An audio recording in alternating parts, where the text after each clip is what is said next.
The shuttle drifted toward Meridian Station like a silver seed wandering into the mouth of something ancient. From the viewport, Elias Varen watched storm currents swirl across the planet's surface, great spirals of gold and slate blue, twisting like a world trying to remember its own shape.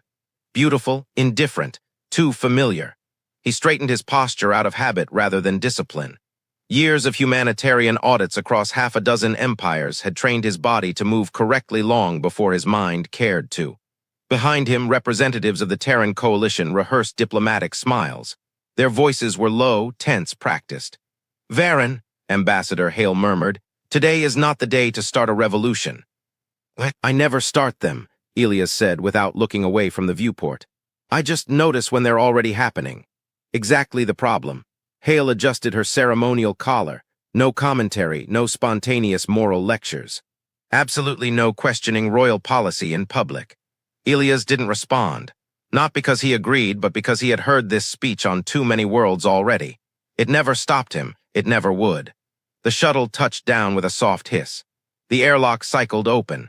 Warm, perfumed air drifted inside, a deliberate mixture of floral compounds meant to soothe visiting diplomats. It didn't soothe Elias.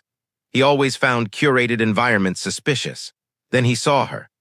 Princess Kaela Sarynth stood at the center of the receiving platform, flanked by nobles whose armor was all ornament and no battle scarring. Her own ceremonial armor gleamed with a faint, opalescent glow, white and silver catching the harsh station lights. Her gaze was level, disciplined, impossibly steady. But beneath the perfection of royal composure lay something Elias wasn't expecting: exhaustion, not physical, political. Emotional, the exhaustion of someone who had been watched her entire life. The Terran delegation bowed. Elias lowered his head a fraction slower than the others, observing from beneath his lashes the way Kaela's fingers tightened behind her back. A sign of someone who had been lectured about behaving flawlessly. A sign of someone held too tightly by expectation. "Welcome to Meridian," Kaela said, voice measured. "You honor the Dominion with your presence. I am tasked with ensuring your visit proceeds according to tradition." Hale stepped forward with practiced grace. Elias stayed silent until something disrupted the choreography. A young custodian carrying ceremonial banners stumbled. One pole slipped, the heavy structure tilting at an angle that threatened to crash onto the glass tiling. The staffer's eyes went wide with terror. Nobles stared forward without moving because they didn't move for servants. They didn't acknowledge them unless punishing them. Elias moved instantly. He broke formation, crossed 2 strides, caught the collapsing banner with one hand, and supported the custodian's grip with the other. "There you go, thumb under, not over," he murmured. The woman nodded, breath hitching in relief. Elias stepped back into line before anyone could react. Silence rippled outward like a shockwave. Ambassador Hale's face went pale. The nobles looked affronted. The guards touched their weapons as though unsure whether helping a worker constituted an attack. Kaela stared at him, not with offense, with astonishment. Rules had been broken, protocol shattered. And yet Elias looked like someone who had simply fixed a crooked picture frame.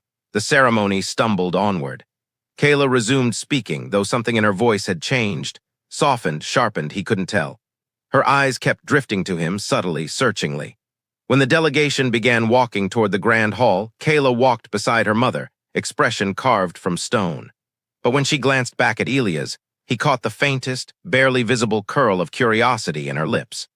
Later, as they passed through corridors lined with crystalline reliefs of ancient victories, Elias noticed the workers lowering their heads when royalty passed. Not out of respect, but out of fear. A system too rigid, too polished, too quiet. Kaela noticed him noticing. At the diplomatic wing, she spoke for the first time directly to him. "You stepped out of formation," she said.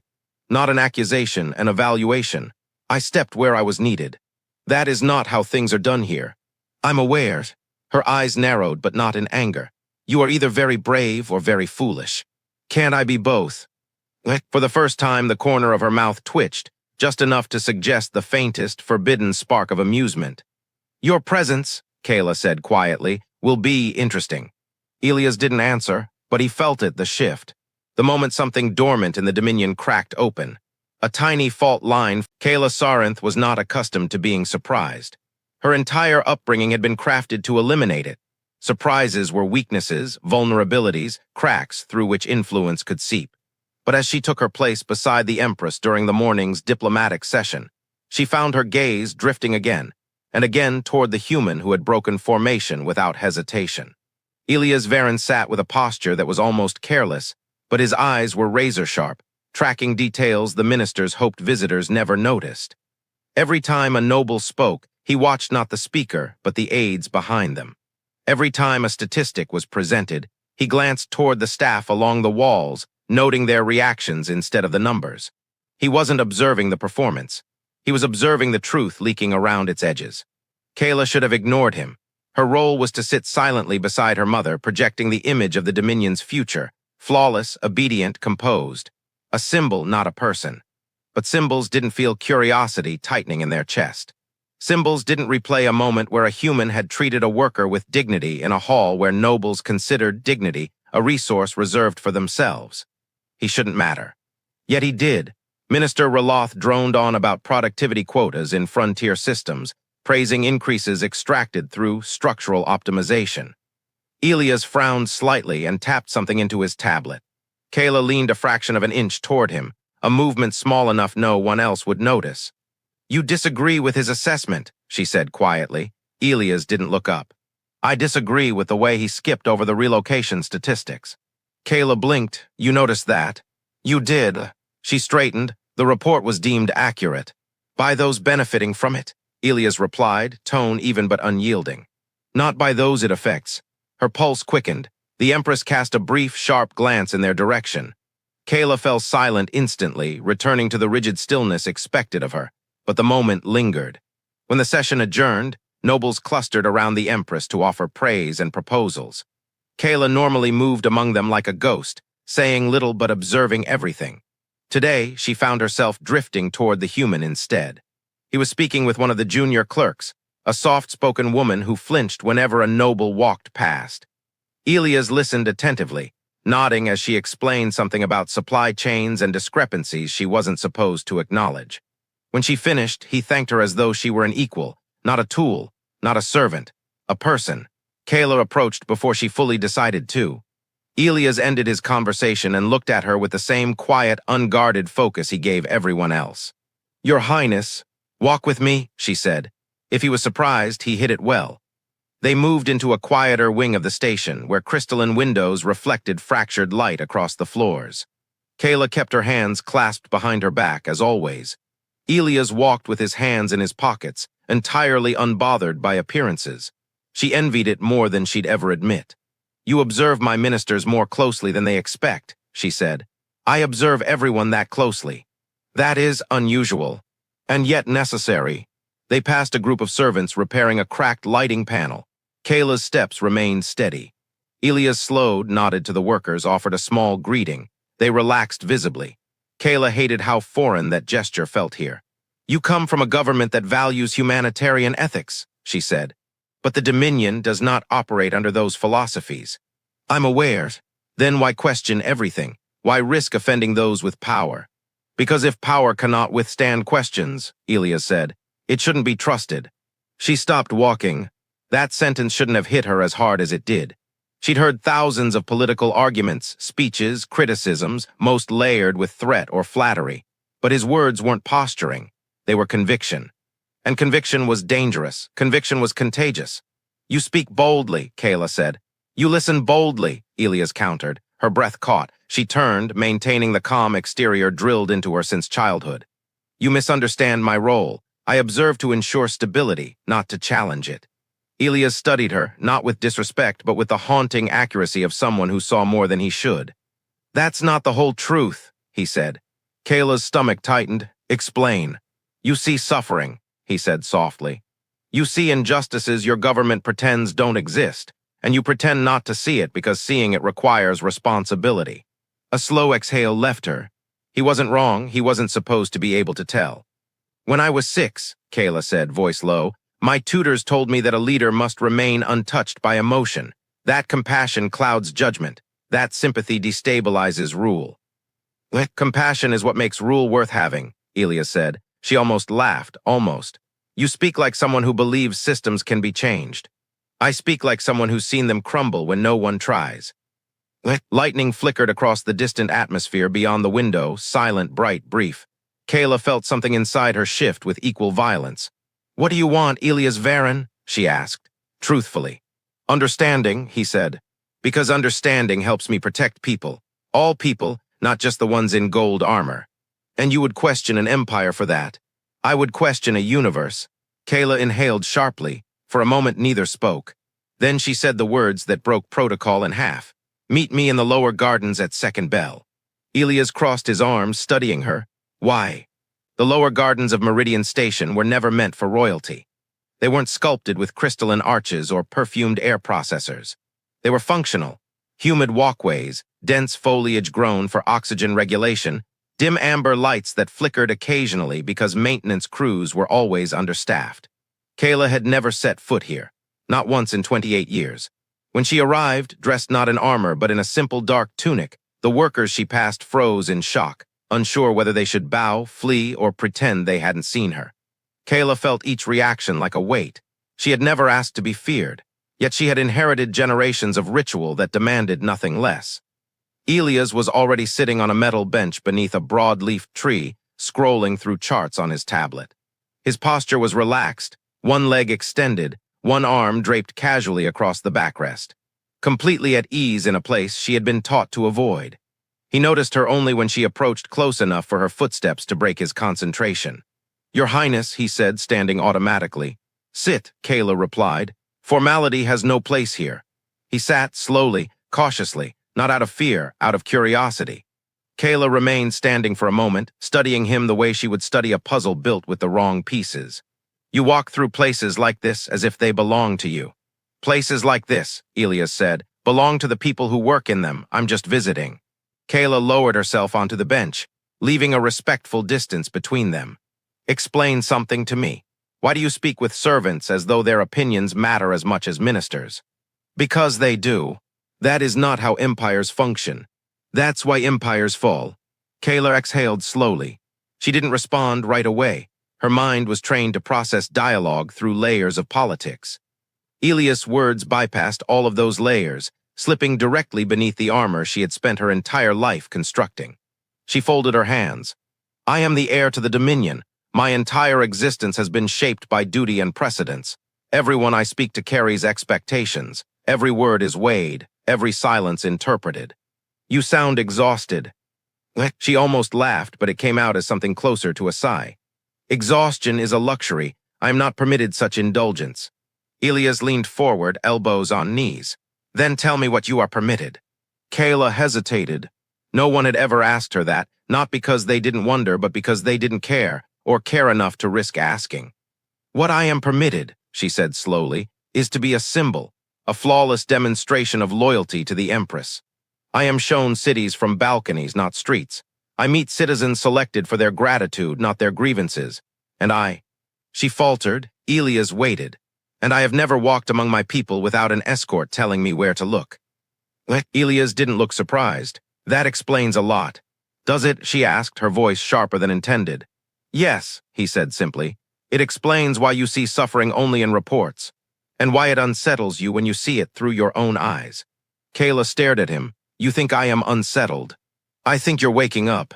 A flush rose to her cheeks before she could suppress it. "You greatly overestimate your influence." "Do I?"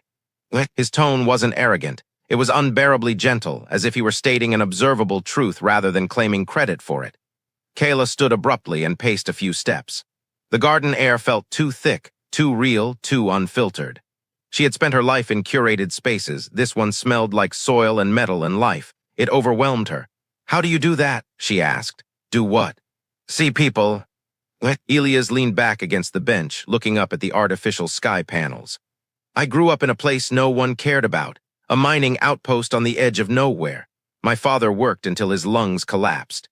My mother kept us fed by patching pressure leaks in old domes no one bothered to replace. We survived because people around us paid attention to suffering instead of pretending it wasn't there." Kaela's chest tightened. "I didn't know." "You weren't supposed to." Elias stood and approached her, stopping at a respectful distance. "Empires don't teach their heirs about the people at the bottom of the structure, because once you see them, you can't unsee them." Kaela looked away toward a maintenance worker adjusting irrigation valves. The man glanced nervously in her direction. She stepped closer. "Your work," she said, "maintains oxygen levels for half this station." The man blinked at her, stunned. "Thank you." He stared at her as if she'd spoken an impossible phrase. Then, hesitantly, almost trembling, he bowed, not out of fear, but out of something more fragile: respect. When Kaela turned back to Elias, her heartbeat was uneven. "This is what you do," she said. "You create disorder." "No," Elias corrected softly. "I reveal it." Kaela's composure wavered. She sank back onto the bench. "These systems," she whispered, "they are woven into every part of the Dominion. If I admit they are flawed, if I allow myself to see what you see, then everything I was taught collapses." Elias sat beside her again, closer this time. "Not touching but present. That's called honesty," he said. "It's called treason," she replied. "Sometimes," Elias said, "they're the same thing at the beginning." Kaela's breath trembled, not visibly, but enough for her to feel it. For 28 years, she had lived inside a script written long before she was born. For the first time, she felt the paper tearing. "You asked me why I wanted to meet you," she said. "The truth is, I wanted to understand why." News of the Arcus uprising reached Meridian Station long before the official announcement. Kaela felt it before she heard it: an unease in the corridors, hushed conversations between attendants, a tension so thick the air processors couldn't filter it out. When the summons to the High Council arrived, she already knew what the session would demand: crush them, prove strength, restore order. The Dominion's script never changed. She walked into the council chamber wearing full ceremonial armor, though she felt its weight differently today. Not as a symbol of power, but as a reminder of the role she was expected to perform. The Empress sat on her obsidian throne, radiating authority with effortless precision. Ministers gathered around the map projection, blue holographic flames marking battle zones across Arcus. Elias stood at the far edge of the chamber with the Terran delegation, present only because the Empress insisted on transparency. He looked out of place in a room designed to intimidate, but unlike other diplomats, he didn't shrink from it. His gaze was cold, focused, unflinching. Kaela took her place beside her mother. Minister Reloth began the briefing. "Rebels have seized planetary communications, disrupted supply convoys, and declared independence. Their demands are irrelevant. Such insubordination must be extinguished swiftly." "Civilian casualties?" the Empress asked. "Unavoidable," another minister said, "but acceptable." Kaela's jaw tightened. Elias' head jerked toward the table at the word acceptable, horror sharpening his expression. The ministers continued. "We deploy 3 legions," Reloth said. "Bombard strategic zones. Eliminate leadership. Let Arcus be an example." No, the word was soft, but it cut across the chamber like a blade. It came from Elias. Everyone turned. Kaela felt her heart stumble in her chest. Elias stepped forward, ignoring Hale's grip on his arm. "If your plan is civilian slaughter disguised as order, the Terran coalition cannot, and will not, proceed with any alliance." "You overstep," the Empress said, voice dangerously calm. "I'm doing my job," Elias replied. "Protecting lives. If you respond to justified grievances with violence, humanity will not be complicit." The chamber silenced. Ministers exchanged furious looks. Hale closed her eyes in dread. Kaela felt heat spreading across her ribs, not anger, fear. For him, for what the Empress might do, for what she herself was about to do. The Empress leaned forward, her tone frigid. "Human, you forget your place. This is a Dominion matter." "No," Elias said.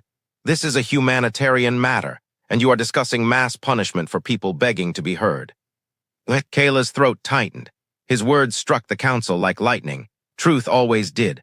The Empress rose, every inch a sovereign forged from centuries of absolute rule. "You will withdraw your criticism, or your delegation will be escorted off-world." Elias didn't flinch. "Then escort us." Kaela felt something inside her break open. Pain, admiration, terror, clarity. Elias wasn't merely brave. He was principled, and principles in this room were treated like crimes. She stepped forward. Her voice was steady. "Mother." The Empress turned slowly. "Kaela." "Elias speaks truth." Shock rippled across the chamber. Ministers stiffened. Hale inhaled sharply. Elias' eyes widened in silent disbelief. Kaela continued, louder, stronger. "The uprising on Arcus is not sudden. It is consequence. Years of ignored petitions, forced relocation, resource extraction, suffering hidden beneath reports you approve without reading." "Careful," the Empress warned. Kaela didn't stop. Couldn't. If we respond with military force, we prove exactly what Arces claims, that we are an empire that punishes honesty and rewards submission. Murmurs rose. A few ministers touched their comms in alarm. The empress descended from the throne, face carved in stone. You would shame your own empire in front of foreigners. I would tell the truth, Kaela said, and you would break with your empress. I would break with any power that demands silence in exchange for obedience. The chamber erupted, shouts, accusations, gasps. Kaela didn't look away. She met her mother's gaze directly, feeling the weight of centuries pressing against her, and for the first time she pushed back. The empress's voice dropped to a vicious whisper. You jeopardize everything your lineage built. No, Kaela said. You jeopardize it by clinging to systems that exploit those we claim to protect. The empress lifted her chin. Then speak your solution if you are so wise. Kaela turned toward the projection of Arces. The blue flames flickered. Negotiation, she said. Address grievances, reform policies, establish representation. Earn loyalty instead of forcing it. If the Dominion cannot evolve, it will fracture. There it was, the truth she had feared all her life, spoken at last. The room spiraled into chaos, but Kaela looked only at Elias. His expression was not triumphant, not self-righteous. It was relief, and something softer, something like certainty that she had. Kaela found Elias in the Hall of Glass, a long corridor lined with transparent panels overlooking Meridian's lower atmosphere. The sky beyond churned with pale storms, scattering silver light across the floor. He was packing his small travel case, movements quick and mechanical, like a man preparing for exile rather than departure. He didn't hear her approach. You're leaving, she said. Elias froze. Slowly, he turned toward her. His expression was not angry, not afraid, just tired. A deep, heavy tiredness belonging to someone who had carried principles through too many hostile rooms. I don't have a choice, he said quietly. Your council saw my objection as an insult. The Empress saw it as a threat. Ambassador Hale has orders to remove me before I cause further disruption. Kaela stepped closer. You didn't cause disruption, you told the truth. Which is the fastest way to get expelled from most governments, Elias said wryly. He zipped his case shut. Including yours. Something inside Kaela twisted painfully. I spoke for you, she said, in front of the entire council. And you might pay for that, Elias said, in ways I can't protect you from. His concern should have warmed her. Instead, it hurt. I didn't speak for you, she corrected, surprising even herself. I spoke because what you said broke open something I had no right to ignore. Elias stared at her for a long moment. The storms reflected faintly in his eyes, turning them into shifting silver. I didn't want to drag you into this, he said. You didn't drag me anywhere, Kaela replied. You held up a mirror, I chose to look. She stepped beside him, standing close enough to see the tension in his shoulders. Your words today, they have changed everything. The council will fracture. The nobles will rage. My mother will demand a public retraction. So will you retract? Elias asked softly. Kaela swallowed. No. Silence stretched between them, charged, trembling, fragile. Elias exhaled slowly, as if releasing a weight he'd been carrying for years. Kaela, I didn't expect you to stand with me. I didn't stand with you, she said. I stood with truth. You merely reminded me what truth looks like. He almost smiled, almost. You make it sound noble. It isn't noble, Kaela said. It's terrifying. She turned toward the panoramic glass, watching the storms churn over the world below. My entire life has been constructed around obedience, around tradition, around pretending I don't see what I see. When you questioned the council, it was as if you stepped into a room where everyone had agreed to speak lies and refused to participate. That's my entire job, Elias said, shrugging lightly. Being the inconvenient person who says, we shouldn't pretend this is fine. Kaela's voice softened. You weren't inconvenient, you were necessary. Elias looked down, the muscles in his jaw tightening. Kaela, I meant what I said in there. If your empire commits violence against Arces, I can't be part of an alliance. I can't stand beside systems that kill their own people. His conviction hit her with the force of a shockwave, because it wasn't arrogance, it was moral clarity. Something Kaela had rarely seen in nobles, generals, or ministers. Do you know, Kaela said, that you are the first person in my life who has spoken to me without fear of my title? Because your title doesn't define you, Elias said simply. And if everyone else thinks it does, that's their limitation, not yours. She turned fully toward him now. Elias, she whispered, I have never been seen the way you see me. He inhaled sharply. Then he stepped closer, not touching, but near enough that she felt the warmth of him. Kaela, I didn't come here to change you, or your empire. I came here because my job requires honesty, even when it burns bridges. You didn't burn a bridge, Kaela said. You illuminated one.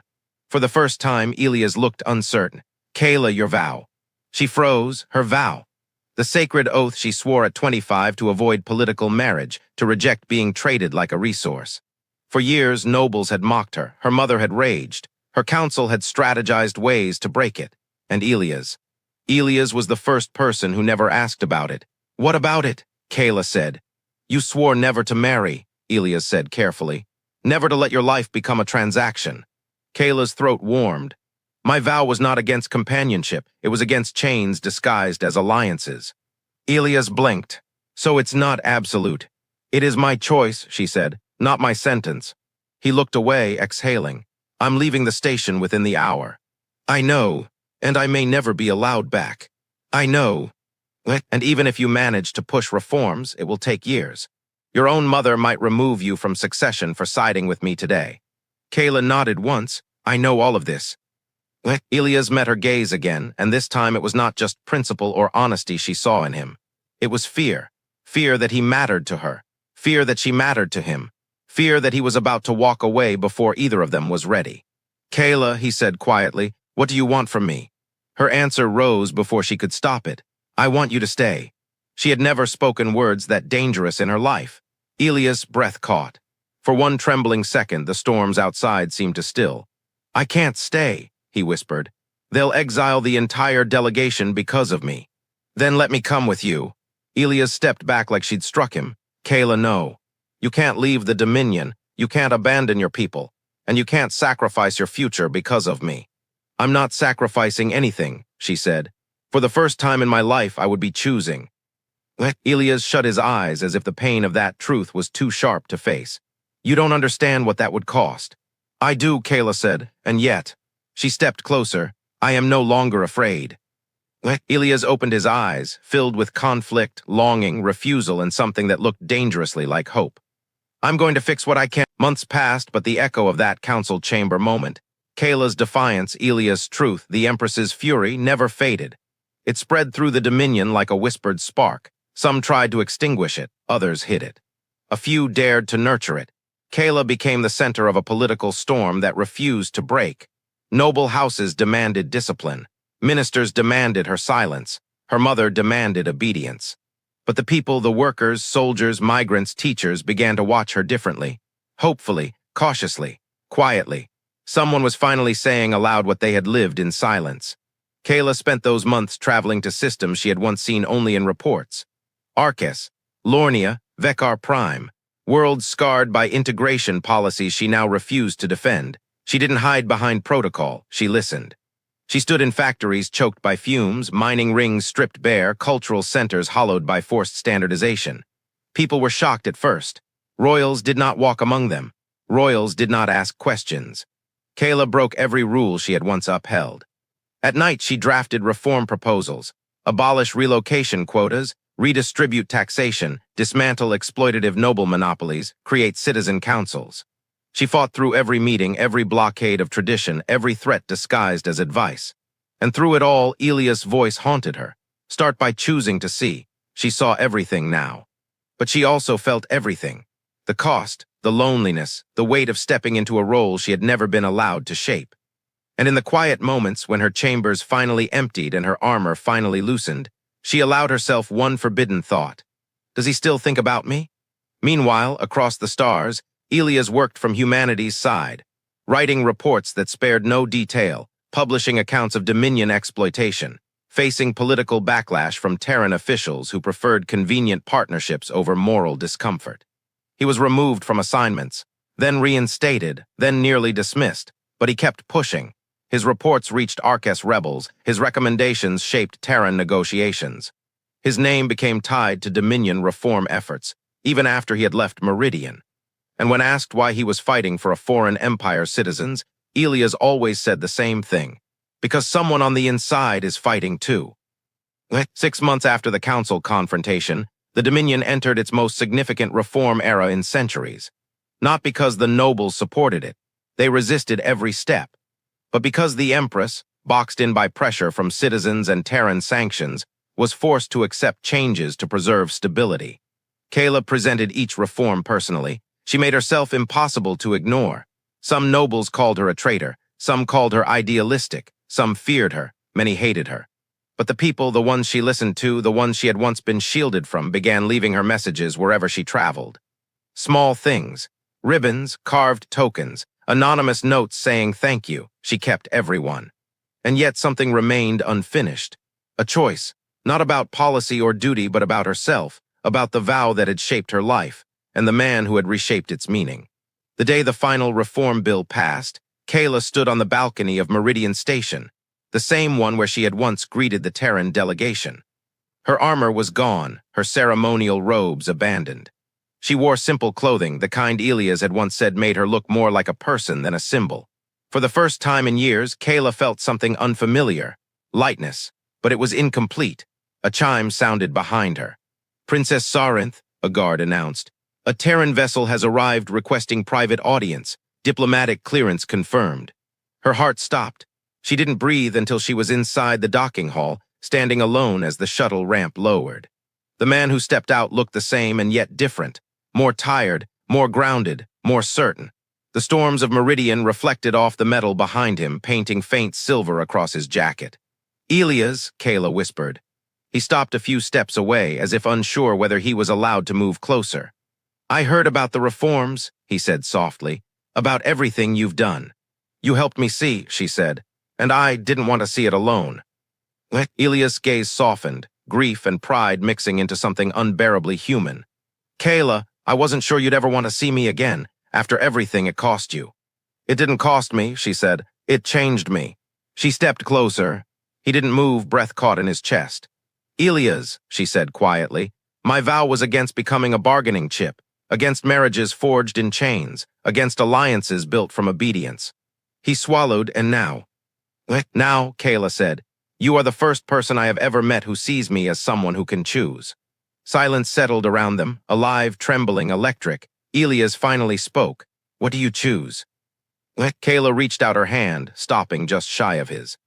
I choose to build something with you, not because I must, not because tradition demands it, but because every part of me wants to.